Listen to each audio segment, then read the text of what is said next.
A final from San Francisco, first playoff game at Chase Center, and it goes the way of the home team, 123-107. Jordan Poole making his playoff debut. What a debut it was. 30 points on 9 of 13. Only one Warriors player had more in his playoff debut. You might have heard of him. His name is Wilt Chamberlain. Jordan Poole goes for 30 as Steph Curry does not start this game. Still dealing with the effects of the strained left ligament in his foot, in his left foot. And he goes for 16 points. Nikola Jokic, the reigning MVP, goes for 25 and 10, 6 assists as well, but just not enough to do away with the Warriors. They covered the 6. Kenny White told you lay the 6 with Golden State, 123-107 to take a 1-0 series lead. Welcome in CBS Sports NBA insider Bill Reiter. Start here with the Warriors and Nuggets. Steph Curry did not play, coming back from a sprained ligament in his left foot. He played 22 minutes, 5 of 13 for 16 points. How'd he look to you? You know, it looked beautiful just to have him on the floor. A little rusty early on, which is to be expected.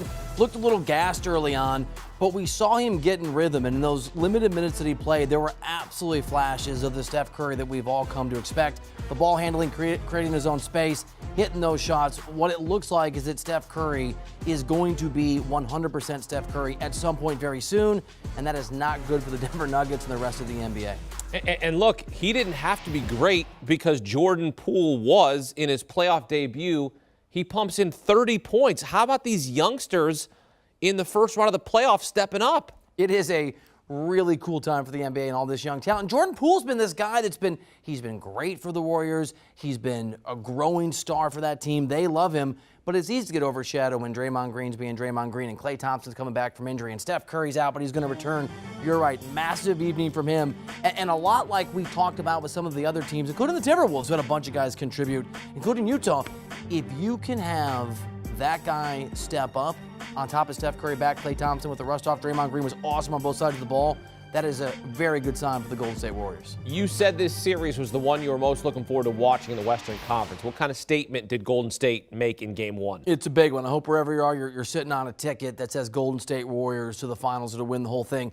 This was going to be the insight into whether or not Golden State was a pretty good team that had a chance or one of those dominant teams that's one of the favorites.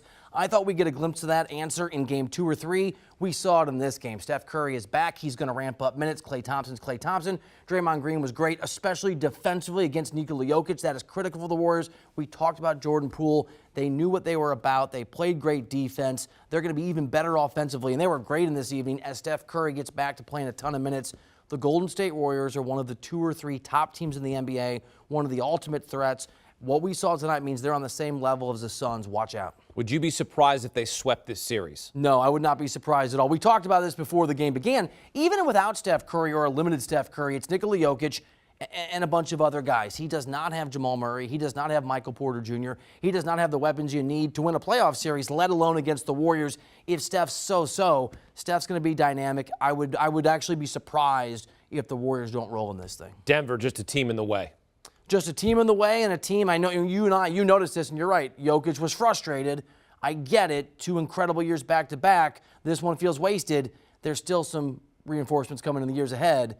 Future's bright in Denver, just not this year. Do you want a sports network that delivers everything that matters about the game? The highlights, the picks, the instant analysis. No yelling, no fake debates, no politics. Hit the subscribe button and never miss a moment.